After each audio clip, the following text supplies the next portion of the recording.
جو حدیث میں بیان کیا گیا ہے سے محرومی دوہری مصیبت ہے، اور کثیر حدیث میں مسلمانوں پر مصیبت آنے کا جو ثواب بیان کیا گیا ہے، ان میں سے چند حدیث یہ ہیں۔ چنانچہ حضرت ابو ہریرہ رضی اللہ تعالیٰ عنہ سے روایت ہے کہ نبی کریم صلی اللہ تعالیٰ علیہ وسلم نے ارشاد فرمایا، اللہ تعالیٰ جس کے ساتھ بھلائی کا ارادہ فرماتا ہے تو اسے تکالیف میں مبتلا کرتا ہے۔ حضرت ابو سعید خدری رضی اللہ تعالیٰ اور حضرت ابو ہریرہ رضی اللہ تعالیٰ عنہ سے مروی ہے کہ حضور اقدس صلی اللہ علیہ وآلہ وسلم نے ارشاد فرمایا، مسلمان کو جو تکلیف اور رنج اور ملال اور اذیت اور غم پہنچے، جہاں تک کہ اس کے پیر میں کوئی کانٹا ہی چبھے، تو اللہ تعالیٰ ان کے سبب اس کے گناہ مٹا دیتا ہے۔ اور حضرت ابو ہریرہ رضی اللہ تعالیٰ عنہ ہی سے روایت ہے، رسول اللہ صلی اللہ تعالیٰ علیہ وآلہ وسلم نے ارشاد فرمایا، مسلمان مرد عورت کے جان و مال اولاد میں ہمیشہ مصیبت رہتی ہے، جہاں تک کہ وہ اللہ تعالیٰ سے اس حال میں ملتا ہے کہ اس پر کوئی گناہ نہیں ہوتا۔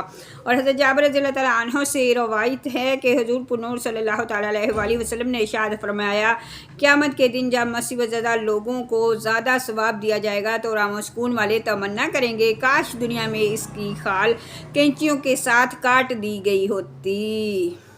الذین اذا اصابتہم مصیبۃ قالوا انا للہ و انا الیہ راجعون، اور وہ لوگ کہ جب ان پر کوئی مصیبت آتی ہے تو کہتے ہیں ہم اللہ ہی کے ہیں اور ہم اسی کی طرف لوٹنے والے ہیں۔ الذین اذا اصابتہم مصیبۃ، وہ لوگ کہ جب ان پر کوئی مصیبت آتی ہے، اس سے پہلی آیت میں مصیبتوں پر صبر کرنے والوں کو جنت کی بشارت دی گئی ہے، اور اس آیت میں جو بتایا گیا ہے کہ صبر کرنے والے وہ لوگ ہیں کہ جب ان پر کوئی مصیبت آتی ہے تو کہتے ہیں کہ ہم اللہ تعالیٰ ہی کی مملوک اور اسی کے بندے ہیں، وہ ہمارے ساتھ جو چاہے کرے اور آخرت میں ہمیں اسی کی طرف لوٹ کر جانا ہے۔ انا للہ و انا الیہ راجعون پڑھنے کے فضائل۔ حدیث میں مصیبت کے وقت انا للہ و انا الیہ راجعون پڑھنے کے بہت سے فضائل بیان کیے گئے ہیں۔ نمبر 1، ام المومنین حضرت ام سلمہ رضی اللہ تعالیٰ عنہ فرماتی ہیں کہ میں نے سید المرسلین صلی اللہ تعالیٰ علیہ وآلہ وسلم کو یہ فرماتے سنا کہ جس مسلمان پر کوئی مصیبت آئے اور وہ اللہ تعالیٰ کے حکم کے مطابق انا للہ و انا الیہ راجعون پڑھے اور یہ دعا کرے، اللہم اجرنی فی مصیبتی و اخلف لی خیرا منہا، اے اللہ میری اس مصیبت پر مجھے اجر عطا فرما اور مجھے اس کا بہتر بدل عطا فرما، تو اللہ تعالیٰ اس کو اس سے بہتر بدلہ عطا فرمائے گا۔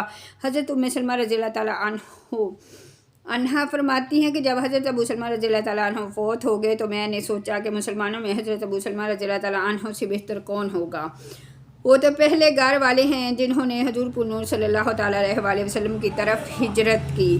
بہرحال میں نے یہ دعا کہہ لی، چنانچہ اللہ تعالیٰ نے ان کے بدلے مجھے رسول اللہ صلی اللہ تعالیٰ علیہ وآلہ وسلم عطا فرما دیے، جو کہ حضرت ابو سلمہ رضی اللہ تعالیٰ عنہ سے بہت بہتر تھے۔ اور نمبر 2، حضرت امام حسین بن علی رضی اللہ تعالیٰ عنہ سے روایت ہے کہ حضور پرنور صلی اللہ تعالیٰ علیہ وآلہ وسلم نے ارشاد فرمایا، جس مسلمان مرد یا عورت پر کوئی مصیبت پہنچی اور وہ اسے یاد کر کے انا للہ و انا الیہ راجعون کہے، اگرچہ مصیبت کا زمانہ دراز ہو گیا ہو تو اللہ تعالیٰ اس پر نیا ثواب عطا فرماتا ہے اور ویسا ہی ثواب دیتا ہے جیسے اس دن دیا تھا جس دن مصیبت پہنچی تھی۔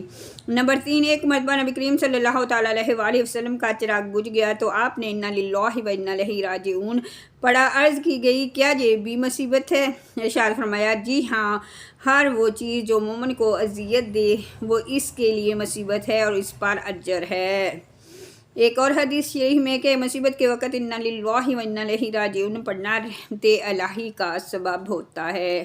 حضرت عبداللہ بن عباس رضی اللہ تعالیٰ عنہ سے روایت ہے کہ نبی کریم صلی اللہ تعالیٰ علیہ وآلہ وسلم نے ارشاد فرمایا، میری امت کو ایک ایسی چیز دی گئی ہے جو پہلی امتوں میں سے کسی کو نہیں دی گئی، وہ چیز مصیبت کے وقت انا للہ و انا الیہ راجعون پڑھنا ہے۔ اولئک علیہم صلوات من ربہم ورحمۃ واولئک هم المہتدون، یہ وہ لوگ ہیں جن پر ان کے رب کی طرف سے درود ہیں اور رحمت، اور یہی لوگ ہدایت یافتہ ہیں۔ اولئک علیہم صلاۃ من ربہم ورحمۃ، یہ وہ لوگ ہیں جن پر ان کے رب کی طرف سے درود ہے اور رحمت۔ صبر کرنے والے اللہ تعالیٰ کے محبوب ہوتے ہیں، ان کے لیے بخشش اور ہدایت اور رحمت ہے۔ مصیبت پر صبر کے آداب۔ مصیبت پر صبر کرنے کے کئی آداب ہیں، ان میں سے 4 آداب یہ ہیں جنہیں علامہ بن قدامہ مقدسی رحمۃ اللہ تعالیٰ علیہ اپنی کتاب مختصر منہاج القاصدین کے صفحے 277 پر ذکر کرتے ہیں۔ نمبر 1، جب مصیبت پہنچے تو اسی وقت صبر و استقلال سے کام لیا جائے، جیسا کہ حضرت انس بن مالک رضی اللہ تعالیٰ عنہ سے روایت ہے کہ حضور اقدس صلی اللہ علیہ وسلم نے ارشاد فرمایا، صبر صدمے کی ابتدا میں ہوتا ہے۔ مصیبت کے وقت انا للہ و انا الیہ راجعون پڑھا جائے، جیسا کہ حضرت ام سلمہ رضی اللہ تعالیٰ عنہا کا عمل اور اوپر گزرا ہے کہ انہوں نے اپنے شوہر کے انتقال پر انا للہ و انا الیہ راجعون پڑھا۔ مصیبت آنے پر زبان اور دیگر اعضاء سے کوئی ایسا کلام یا فعل نہ کیا جائے جو شریعت کے خلاف ہو، جیسے زبان سے اللہ تعالیٰ کی بارگاہ میں شکوے شکایت کے کلمات بولنا، سینہ پیٹنا اور گریبان چاک کر لینا وغیرہ۔ صبر کی سب سے بہترین صورت یہ ہے کہ مصیبت زدہ پر مصیبت کے آثار ظاہر نہ ہوں، جیسا کہ صحیح مسلم میں ہے کہ حضرت امام غزالی رحمۃ اللہ علیہ احیاء العلوم میں فرماتے ہیں کہ حضرت فتح موصلی رحمۃ اللہ علیہ کی زوجہ پھسل گئیں تو ان کا ناخن ٹوٹ گیا۔ اس پر وہ ہنس پڑی۔ ان سے پوچھا گیا کہ کیا آپ کو درد نہیں ہو رہا؟ انہوں نے فرمایا، اس کے ثواب کی لذت نے میرے دل سے درد کی تلخی کو زائل کر دیا۔ ان الصفا والمروۃ من شعائر اللہ فمن حج البیت او اعتمر فلا جناح علیہ یطوف بہا ومن تطوع خیرا فإن اللہ شاکر علیم۔ بے شک صفا اور مروہ اللہ کی نشانیوں میں سے ہے، تو جو اس گھر کا حج یا عمرہ کرے اس پر کچھ گناہ نہیں کہ ان دونوں کے چکر لگائے، اور جو کوئی اپنی طرف سے بھلائی کرے تو بے شک اللہ نیکی کا بدلہ دینے والا خبردار ہے۔ ان الصفا والمروۃ من شعائر اللہ، بے شک صفا اور مروہ اللہ کی نشانیوں میں سے ہے۔ صبر اور صابرین کے جمالی بیان کے بعد اب صبر کا ایک مشہور اور عظیم واقعہ بیان کیا جا رہا ہے۔ اس کی تفصیل کچھ یوں ہے کہ صفا اور مروہ مکہ مکرمہ کے 2 پہاڑ ہیں جو مکہ معظمہ کے بالمقابل مشرقی جانب واقع ہیں۔ حضرت حاجر رضی اللہ تعالیٰ عنہ اور حضرت اسماعیل علیہ السلام نے ان دونوں پہاڑوں کے قریب اس مقام پر جہاں زمزم کا کنواں ہے حکم الہی سے سکونت اختیار فرمائی۔ اس وقت یہ مقام سنگلاخ بیابان تھا، نہ جہاں سبزہ تھا، نہ پانی، نہ خورد و نوش کا کوئی سامان تھا۔ رضا الہی کے لیے ان مقبول بندوں نے صبر کیا۔ حضرت اسماعیل علیہ السلام بہت کم عمر تھے، انہیں پیاس لگی، اور جب پیاس کی شدت بہت زیادہ ہو گئی تو حضرت حاجر رضی اللہ تعالیٰ عنہ بے تاب ہو کر کوہ صفا پر تشریف لے گئیں اور وہاں بھی پانی نہ پایا تو اتر کر نیچے کے میدان میں دوڑتی ہوئی مروہ تک پہنچی۔ اس طرح 7 چکر لگائے اور اللہ تعالیٰ نے انا للہ مع الصابرین، اللہ تعالیٰ صبر کرنے والوں کے ساتھ ہے کا جلوہ اس طرح ظاہر فرمایا کہ غیب سے ایک چشمہ نمودار ہو گیا، اور ان کے صبر اور خلاص کی برکت سے ان کے اتباع میں ان دونوں پہاڑوں کے درمیان دوڑنے والوں کو مقبول بارگاہ قرار دیا گیا، اور ان دونوں پہاڑوں کو قبولیت دعا کا مقام بنا دیا گیا۔ اس واقعے کا ذکر سورہ ابراہیم آیت نمبر 13 میں بھی مذکور ہے۔ من شعائر اللہ، اللہ کی نشانیوں میں سے ہیں۔ شاعر اللہ سے دین کی نشانیاں مراد ہیں، خواہ وہ مکانات ہوں جیسے کعبہ، عرفات، مزدلفہ، تینوں جمرات رمی کی جاتی ہے۔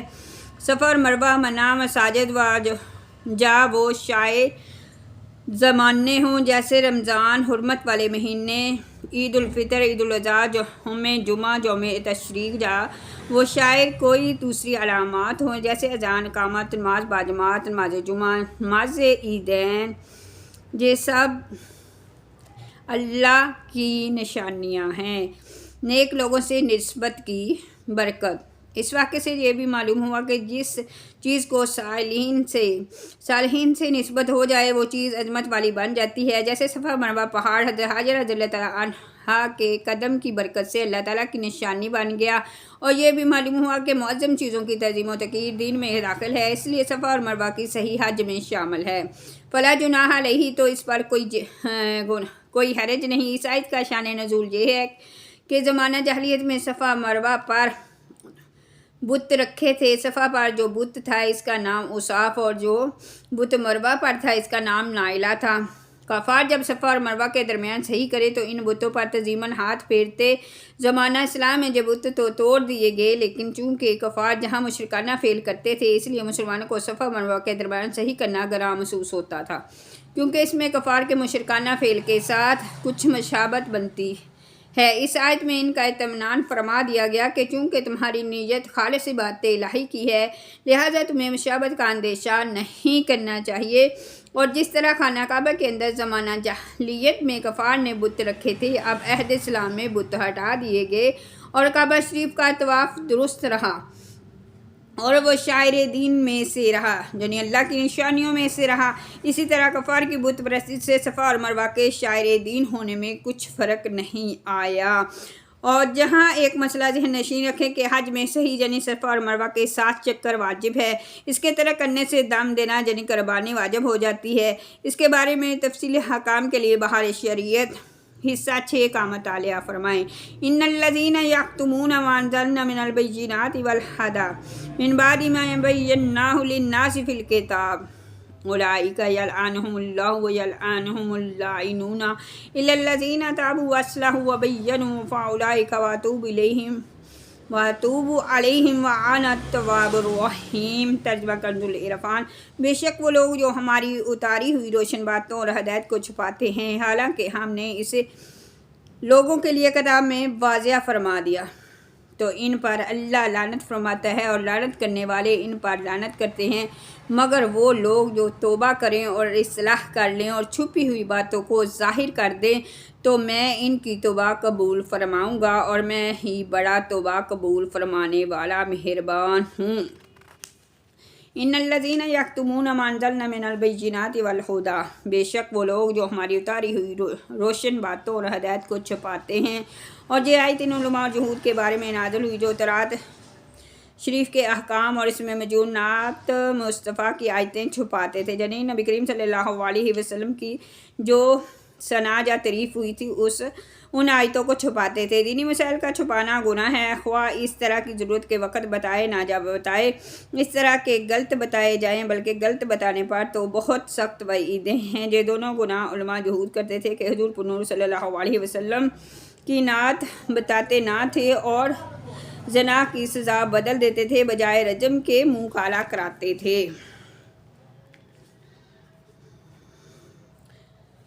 ان الذین کفروا وماتوا وهم کفار اولئک علیہم لعنۃ اللہ وملائکتہ والناس اجمعین۔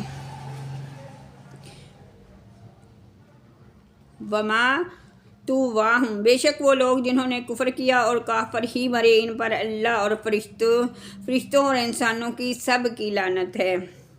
اور جو حالت کفر میں مرے، سب سے بدبخت آدمی کفر پر مرنے والا ہے، اگرچہ اس کی ساری زندگی اعلیٰ درجے کی عبادت و ریاضت اور تبلیغ خدمت دین میں گزری ہو۔ کفر پر مرنے والوں پر اللہ تعالیٰ کی، فرشتوں کی اور تمام انسانوں کی لعنت ہے۔ اس آیت سے معلوم ہوا کہ مرتے وقت ایمان کی دولت سے محروم رہ جانا سب سے بڑی بدبختی ہے، اور اس وقت ایمان کا سلامت رہ جانا بہت بڑی سعادت ہے۔ لہٰذا ہر مسلمان کو چاہیے کہ وہ اگرچہ کتنا ہی نیک پارسا، عبادت گزار اور پرہیزگار کیوں نہ ہو، اسے اپنے برے خاتمے سے خوف زدہ رہے۔ ہمارے بزرگان دین کا بھی یہی طرز عمل رہا ہے کہ وہ سب سے زیادہ برے خاتمے کے بارے میں خوف زدہ رہتے تھے۔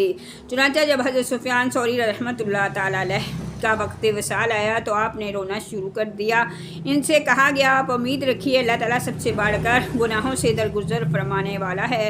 آپ رحمۃ اللہ تعالیٰ علیہ نے فرمایا، تم کیا سمجھتے ہو کہ میں اپنے گناہوں کے سبب آنسو بہا رہا ہوں؟ اگر میں جانتا کہ اللہ تعالیٰ کی وحدانیت پر قائم رہتے ہوئے مروں گا تو پھر مجھ پر پہاڑوں کے برابر بھی گناہ ڈال دیے جائیں تو مجھے کوئی پرواہ نہ ہوتی، یعنی ایمان پر موت ہو جائے تو مجھے کچھ فرق نہیں پڑتا۔ حضرت امام احمد بن حنبل رضی اللہ تعالیٰ عنہ کے انتقال کے وقت جب آپ کے صاحبزادے نے طبیعت دریافت کی تو فرمایا، ابھی جواب کا وقت نہیں ہے، پس دعا کرو کہ اللہ تعالیٰ میرا خاتمہ ایمان پر کر دے، کیونکہ ابلیس لعین اپنے سر پر خاک ڈالتے ہوئے مجھ سے کہہ رہا ہے کہ تیرا دنیا سے ایمان سلامت لے جانا میرے لیے باعث ملال ہے، اور میں اس سے کہہ رہا ہوں کہ ابھی نہیں، جب تک ایک بھی سانس باقی ہے میں خطرے میں ہوں، میں تجھ سے پرامن نہیں ہو سکتا۔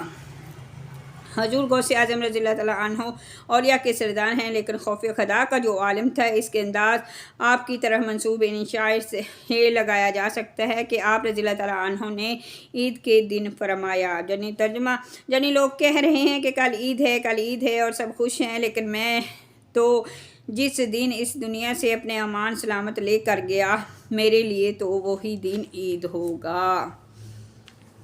لعنت کرنے سے متعلق شرعی مسائل۔ جہاں آیت میں کافروں پر لعنت کی گئی ہے، یہ مسئلہ یاد رکھنا چاہیے کہ جس شخص کے کفر پر مرنے کا یقین نہ ہو اس پر لعنت نہ کی جائے۔ نیز فاسق کا نام لے کر لعنت جائز نہیں، جیسے کہا جائے فلاں شخص پر لعنت ہو، البتہ وصف کے ساتھ لعنت کر سکتے ہیں، جیسے حدیث میں جھوٹوں، سود خوروں، چوروں، شرابیوں وغیرہ پر لعنت کی گئی ہے۔ نیز وصف کے اعتبار سے لعنت قرآن پاک میں بھی کی گئی ہے، جیسے جھوٹوں کے بارے میں فرمایا گیا کہ لعنت اللہ علی الکاذبین، جھوٹوں پر اللہ کی لعنت، والناس اجمعین، اور تمام لوگوں کی لعنت ہے۔ مومن تو کافروں پر لعنت کریں گے ہی، بروز قیامت کافر بھی ایک دوسرے پر لعنت کریں گے۔ تو پیارے ویورز، آج کی ہماری آیتیں اتنی ہی، انشاءاللہ کل ہم اس سے اگلی آیتیں پڑھیں گے، ترجمہ بھی اور تفسیر بھی سن کر آگے پہنچانے کی کوشش کریں، یہ صدقہ جاریہ ہے۔ اور دعاؤں میں یاد رکھیں، اللہ تعالی ہم سب کا حافظ و ناصر ہو۔ السلام علیکم ورحمۃ اللہ وبرکاتہ۔